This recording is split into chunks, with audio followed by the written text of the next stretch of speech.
नमस्कार प्यारे विद्यार्थियों।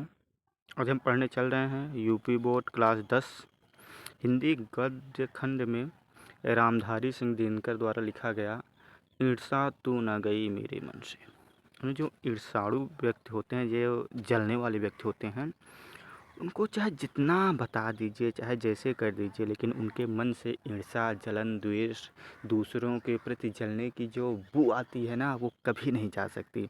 तो रामधारी सिंह दिनकर ने इसी को पिरो कर अपने शब्दों में लिखा है। हाँ, इसके साथ साथ आपको बता दें कि किस प्रकार से प्रश्न बनते हैं इससे बनने वाले सारे बहुविकल्पी प्रश्न आपको मैं करा दूंगा लास्ट में। यानी इसके साथ साथ आपको बहुविकल्पी प्रश्न भी कंप्लीट, ये देखिए, जैसे इस प्रकार के बहुविकल्पी प्रश्न हमारे पास हैं लगभग 15 प्रश्न। तो ये 15 के 15 प्रश्न जो भी हैं आपको पूरे के पूरे करा दिए जाएंगे। उसके साथ साथ ये गद्यांशों पर आधारित प्रश्न ये भी आपको करा दिया जाएगा। जैसे देखिए, आपको संदर्भ लिखना है, ये तो आपको याद करने की बात है। गद्यांश के रेखांकित अंश की व्याख्या कीजिए, मतलब जिस अंक में, ये तो आपको व्याख्या पूरे को ही करनी होती है। मनुष्य दुख क्यों उठाता है, ये प्रश्न बनते हैं। तो ये प्रश्न आपको जब ये पाठ अच्छे से पढ़ लेंगे ना, समझ लेंगे, तो आ जाएगा। और हाँ, जनवरी गई, 14 फरवरी से आप 24 फरवरी से आप लोगों का एग्ज़ाम है। तो मान लीजिए कुल मिला के वही 25-30 दिन बचा हुआ है एग्ज़ाम के लिए, मुश्किल से मुश्किल 25 दिन। तो इसलिए आराम से पढ़ते रहिए मस्त, और हमारी बहुत सारी ढेर सारी शुभकामनाएं आप लोगों के साथ हैं। बहुत अच्छे से आप लोग पास हो जाओगे, कोई दिक्कत नहीं है। आइए स्टार्ट करते हैं। बढ़िया अच्छे से आप लोग भी पढ़ते रहिए। मेरे घर के दाहिने एक वकील रहते हैं, जो खाने पीने में अच्छे हैं, दोस्तों को भी खूब खिलाते हैं। अच्छा, ये आप समझिए कि लेखक कह रहे हैं। और सभा सोसाइटी में भी काफ़ी भाग लेते हैं। बाल बच्चों से भरा पूरा परिवार, नौकर भी सुख देने वाले और पत्नी भी अत्यंत मृदुभाषिणी, भला एवं सुखी मनुष्य को और क्या चाहिए। यानी कह रहे हैं कि जो हमारे दाहिने तरफ, यानी दाएं तरफ इनके घर के किसी का घर है जो वकील हैं। वकील अच्छे खासे हैं, खाने पीने में भी बाल बच्चे सुखी हैं, और परिवार भी ठीक ठाक है, नौकर भी अच्छा है, कम मन का करता है उनके। पत्नी सबसे ज़रूरी है, पत्नी भाई, जीवन साथी सही है तो सब सही है, नहीं तो सब गड़बड़ है। उनकी जो पत्नी है वो भी मृदु भाषा, मतलब सुंदर भाषा, मतलब अच्छे से बोलती हैं, कोई चिल्लाने वाली बात नहीं। ठीक। फिर कभी कह रहा है कि भला एक अच्छे इंसान को, एक सुखी इंसान को और क्या चाहिए। भाई यही सुखी है, सुखी इंसान को और कुछ चाहिए नहीं। मगर वे सुखी नहीं है, उनके भीतर कौन सा दाह है, इसे मैं भली बात जानता हूँ।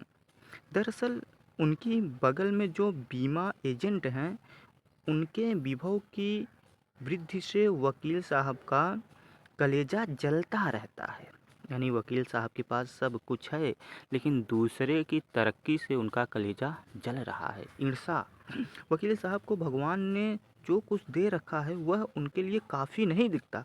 वे इस चिंता में भुने जा रहे हैं कि काश एजेंट की मोटर, उसकी माचिस, उसकी मासिक आय और उसकी तड़क भड़क मेरी भी हुई होती। क्यों जल रहे हैं?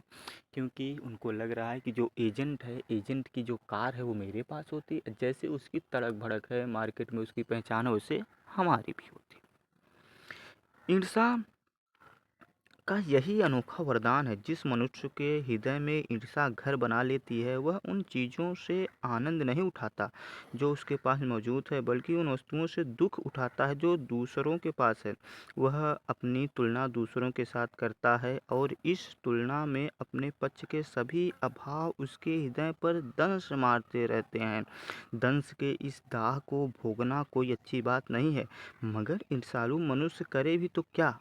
आदत से लाचार होकर उसे यह वेदना भोगनी पड़ती है। यानी जो ईर्ष्यालु मनुष्य होते हैं वो कर भी कुछ नहीं सकते, वो आदत से लाचार हैं। वो किसी की तरक्की देखकर ऑटोमेटिक जलना स्टार्ट कर दें, ऑटोमेटिक उनके मन में दाह यानी एक अग्नि जलने लगेगी। ठीक। एक उपवन को पाकर भगवान को धन्यवाद देते हो, उसका आनंद नहीं लेना, और बराबर इस चिंता में निमग्न रहना कि इससे भी बड़ा उपवन क्यों नहीं मिला। एक ऐसा दोष है जिससे इंसानों व्यक्ति का चरित्र भी भयंकर होता है। अपने अभाव पर दिन रात सोचते सोचते वह सृष्टि की प्रक्रिया को भूलकर विनाश में लग जाता है और अपनी उन्नति के लिए उद्यम करना छोड़कर वह दूसरों की हानि पहुंचाने को ही अपना श्रेय कर्तव्य समझने लगता है। यानी वह क्या समझता है, उसके पास सब कुछ है, फिर भी वह यह सोचता है कि हमारे पास जो भी है वह कम है, और इसी से वह जलने लगता है। और जलते जलते क्या होता है, तो उसकी उन्नति रुक जाती है और वह अपनी उन्नति रुक जाती है, लेकिन उसे पता नहीं होता कि उसकी उन्नति रुक चुकी है। ईर्ष्या की बड़ी बेटी का नाम निंदा है। जो व्यक्ति ईर्ष्यालु होता है वही व्यक्ति बुरे किस्म का निंदक भी होता है। दूसरों की निंदा वह इसलिए करता है कि इस प्रकार दूसरे लोग अथवा मित्रों की आंखों में गिर जाएंगे और तब वो स्थान रिक्त होगा उस पर मैं अनायास ही बैठा दिया जाऊंगा। मगर ऐसा न आज तक हुआ है और न आगे होगा। दूसरों को गिराने की कोशिश तो अपने को बढ़ाने की कोशिश नहीं कही जा सकती। एक बात और है कि संसार में कोई भी मनुष्य निंदा से नहीं गिरता। उसके पतन का कारण अपने ही भीतर के सद्गुणों का ह्रास होता है। इसी प्रकार कोई भी मनुष्य दूसरों की निंदा करने से अपनी उन्नति नहीं कर सकता। उन्नति तो उसकी तभी होगी जब वह अपने चरित्र को निर्मल बनाए तथा अपने गुणों का विकार करे। ईर्ष्या का काम जलना है, मगर सबसे पहले वह उसी को जलाती है जिसके हृदय में उसका जन्म होता है।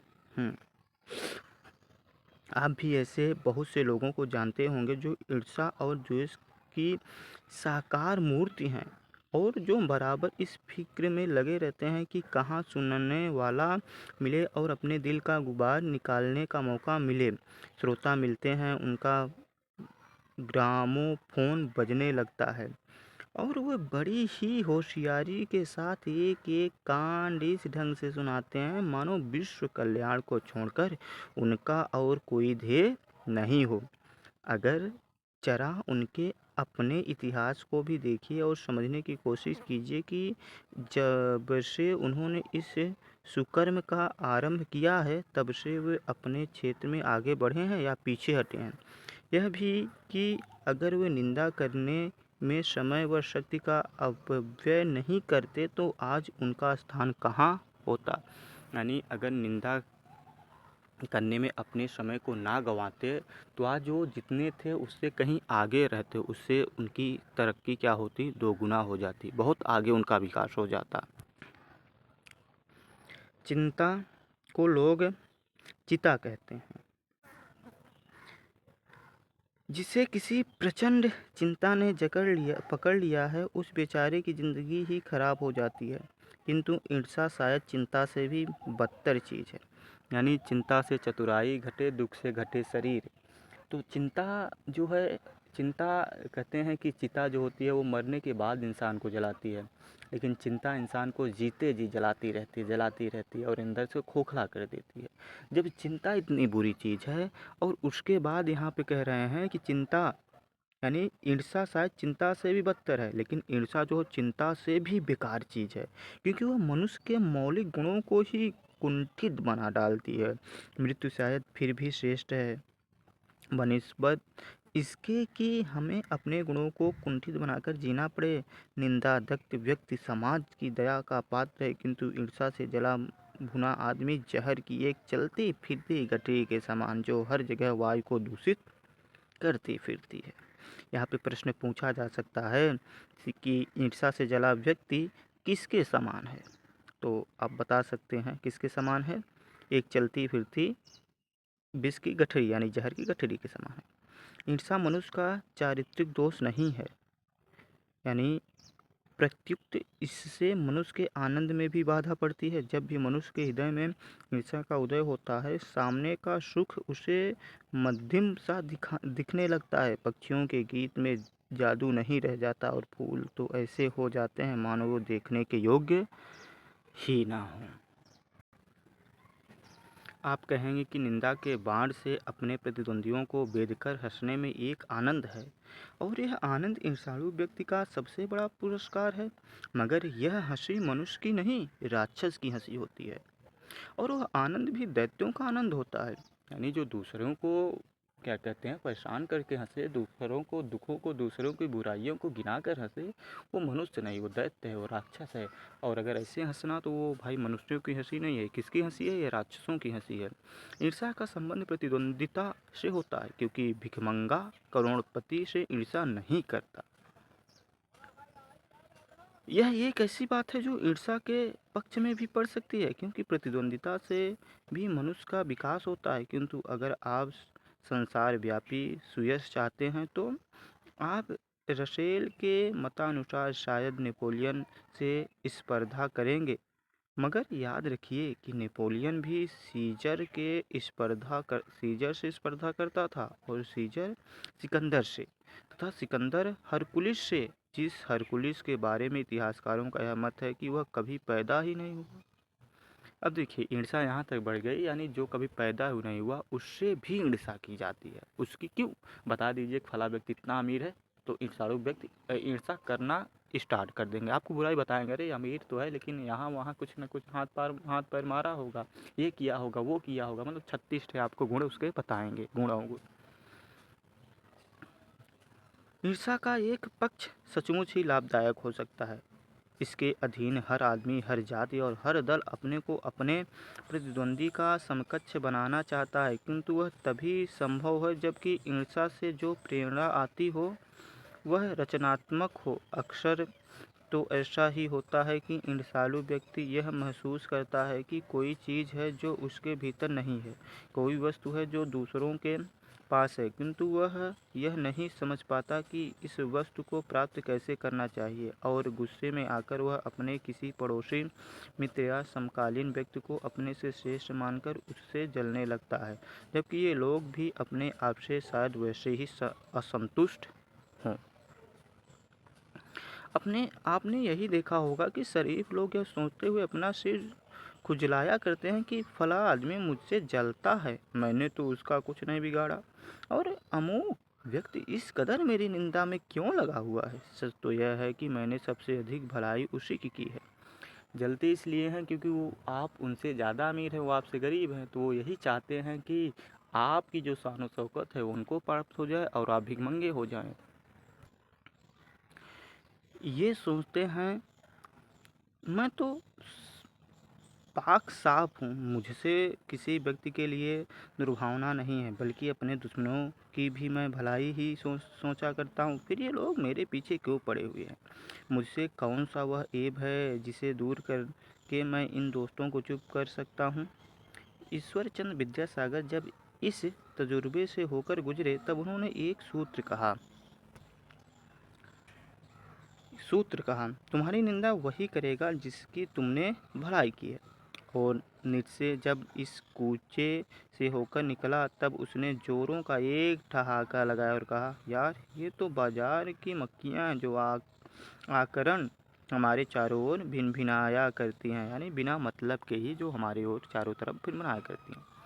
ये हमारे प्रशंसा और पीठ पीछे निंदा किया करते हैं। हम इनके दिमाग में बैठे हुए हैं, ये मक्खियाँ हमें भूल नहीं सकती, और क्योंकि ये हमारे बारे में बहुत सोचा करती हैं इसलिए हमसे डरती हैं और हम पर शंका भी करती हैं। ये मक्खियाँ हमें सजा देती हैं, हमारे गुणों के लिए ये ऐब को तो माफ़ कर देंगी, क्योंकि बड़ों के ऐब को माफ़ करने में भी शान है, जिस शान का स्वाद लेने के लिए ये मधुमक्खियाँ तरस रही हैं, जिनका चरित्र उन्नत है, उनका हृदय निर्मल और विशाल है। वे कहते हैं इन बेचारों की बातों से क्या चिढ़ना, ये तो खुद ही छोटे हैं। मगर जिनका दिल छोटा और दृष्टि संकीर्ण है, वे मानते हैं कि जितनी भी बड़ी हस्तियां हैं उनकी निंदा ही ठीक है, और जब हम इनके प्रति उदारता और भलमानस का बर्ताव करते हैं तब भी ये यही समझते हैं कि हम उनसे घृणा कर रहे हैं, और हम चाहे उनका जितना उपकार करें बदले में हमें अपकार ही मिलेगा। दरअसल हम जो उनकी निंदा का जवाब न देकर चुप्पी साधे रहते हैं, उसे भी वे हमारा अहंकार समझते हैं। खुशी तो उन्हें तभी हो सकती है जब हम उनके धरातल पर उतरकर उनके छोटेपन के भागीदार बन जाएं। सारे अनुभवों को निचोड़कर नीत्शे ने एक दूसरा सूत्र कहा, आदमी में जो गुण महान समझे जाते हैं, उन्हीं के चलते लोग उनसे जलते भी हैं। तो ईर्ष्यालु लोगों से बचने का क्या उपाय? नीत्शे कहता है कि बाजार की मक्खियों को छोड़कर एकांत की ओर भागो। जो कुछ भी अमर तथा महान है, उसकी रचना और निर्माण बाजार तथा सुयश से दूर रहकर किया जा सकता है। जो लोग नए मूल्यों का निर्माण करने वाले हैं, वो बाजारों में नहीं बसते, वे शोहरत के पास भी नहीं रहते। जहाँ बाजार की मक्खियाँ नहीं भिनभिनाती, वह जगह एकांत है। या तो हुआ ईर्ष्यालु लोगों से बचने का उपाय, किंतु ईर्ष्या से आदमी कैसे बच सकता है? ईर्ष्या से बचने का उपाय मानसिक अनुशासन है। जो व्यक्ति ईर्ष्यालु स्वभाव का है, उसे फालतू बातों के बारे में सोचने की आदत छोड़ देनी चाहिए। उसे यह भी पता लगाना चाहिए कि जिस अभाव के कारण वह ईर्ष्यालु बन गया है, उसकी पूर्ति का रचनात्मक तरीका क्या है। जिस दिन उसके भीतर यह जिज्ञासा जगेगी, उसी दिन से वह ईर्ष्या करना कम कर देगा। प्रश्न 1 है, ईर्ष्यालु व्यक्तियों को क्या कहा गया है? बाजार की मधुमक्खियाँ। ठीक, इस प्रकार के आपके पास कई प्रश्न बनेंगे। आइए अब हम बहुविकल्पी प्रश्न की ओर चलते हैं, ताकि एक ही वीडियो में सभी प्रश्न इसमें क्लियर हो जाएं। प्रश्न नंबर पहला, रामधारी सिंह दिनकर का जन्म स्थान कहाँ है? बेगूसराय बिहार, इलाहाबाद उत्तर प्रदेश, भोपाल मध्य प्रदेश, जयपुर राजस्थान। तो इसका क नंबर। ठीक, रामधारी सिंह दिनकर का निधन हुआ था 1970, 1972, 1974, 1976। कब हुआ था? तो ये हो जाएगा 1974। इनमें से कौन सी कृति रामधारी सिंह दिनकर की नहीं है? ये तो बताना ही है आपको। कुरुक्षेत्र, रश्मि रथी, अनामिका, रसवंती। बताइए, अनामिका दिनकर की नहीं है। सबसे प्रसिद्ध है रश्मि रथी। कभी मौका मिले तो आप सब पढ़िएगा जरूर। रामधारी सिंह दिनकर किस कॉलेज में हिंदी के विभागाध्यक्ष थे? Langat Singh college, Munshi Singh college, AN college, BN college. इसका हो जाएगा लंगट सिंह कॉलेज। पांचवा, रामधारी सिंह दिनकर का जन्म किस राज्य में हुआ? बिहार। इसे देखिए, पहले में बेगूसराय बिहार था, तो यहाँ बिहार है, तो आप बिहार ही लगा दीजिए, फिर इसको देखना है। रामधारी सिंह दिनकर किस विश्वविद्यालय के कुलपति थे? बताइए। काशी हिंदू विश्वविद्यालय, ये बिहार में है ही नहीं है, ये यूपी में है। पटना विश्वविद्यालय, बिहार विश्वविद्यालय, भागलपुर। तो ये काशी तो होगा ही नहीं, पटना बिहार, तो ये भागलपुर हो जाएगा। ठीक, ईर्ष्या की बड़ी बेटी का क्या नाम है? हमने पढ़ा ही है, ईर्ष्या की बड़ी बेटी का नाम निंदा है। ठीक, ईर्ष्या तू न गई मेरे मन से किस पुस्तक में संकलित है? मेरी यात्राएं, धर्मनरेश्वर, आत्मा की आंखें, व्हाट पीपल। बताइए। ये अर्धनारीश्वर में है। ठीक, रामधारी सिंह दिनकर को किस वर्ष पद्म भूषण से सम्मानित किया गया? ये किया गया 1959। 10, रामधारी सिंह दिनकर को किस रचना का साहित्य अकादमी पुरस्कार दिख रहा है? हाँ, दिए मिला था। आत्मा की आंखें, उर्वशी, लोकदेव नेहरू, संस्कृत के 4 अध्याय। तो ये हो जाएगा संस्कृत के 4 अध्याय। फिर रामधारी सिंह दिनकर को किस रचना पर ज्ञानपीठ पुरस्कार मिला था? तो उर्वशी, संस्कृत के 4 अध्याय, व्हाट पीपल, सीपी और शंख। उर्वशी पढ़िएगा, बहुत अच्छी है। रामधारी सिंह दिनकर का जन्म कब हुआ था? 1907, 1908, 1909, 1906। ये हो जाएगा नंबर 1908। ठीक, ये था बहुविकल्पी प्रश्न। जितने भी हैं हमने आपको करा ही दिए हैं वादे के अनुसार। और एक चीज़ आपको और थोड़ा 2 मिनट सुन लीजिए आप लोग, तो ज़्यादा बेहतर होगा। देखिए, एग्ज़ाम में जैसे देखिए आप लोग हाई स्कूल में हैं, तो बड़ा टेंशन होगा ना, बड़ा थोड़ा टेंशन मतलब ये मतलब घबराहट होगी। तो देखिए, घबराइए नहीं, एकदम अच्छे से लिखिए, अच्छे से पढ़िए, अच्छे से लिखिए। हमारी बहुत ढेर सारी शुभकामनाएँ आप सभी लोगों के साथ कि आप लोग अच्छे से मेहनत करिए। मेहनत करने के बाद जो परिणाम आता है उसको उसकी खुशी अलग ही होती है। मतलब बहुत बेहतर परिणाम आएगा आप लोगों का। रिज़ल्ट जो होगा आप देखेंगे तो बहुत मतलब एकदम खुश हो जाइएगा। और हाँ, अगर आप लोग हमारी वीडियो लास्ट तक देख रहे हैं तो एक बार हम कोशिश यही करेंगे कि जितने लोग हैं चैनल को सब्सक्राइब कर लीजिए, और जब आपका रिज़ल्ट आए परिणाम तो आप सभी लोग अपना अपना परसेंट या अपना अपना नंबर जो होगा कमेंट बॉक्स में कर दीजिएगा, ताकि हमें भी थोड़ा मतलब खुशी महसूस हो सके, हाँ कि चलिए बच्चों का अच्छा नंबर आया। बाकी अच्छे से पढ़ते रहिए, जो भी हो जैसे भी हो आप प्लेलिस्ट में चले जाइए, जो भी आपको पढ़ना हो आप पढ़ लीजिए। और हमारी बहुत सारी ढेर सारी आप सबको शुभकामनाएँ। 1 महीने मुश्किल से बचा हुआ है एग्ज़ाम के लिए। आप सब पढ़ते रहिए। बाकी मिलते हैं अगली वीडियो में।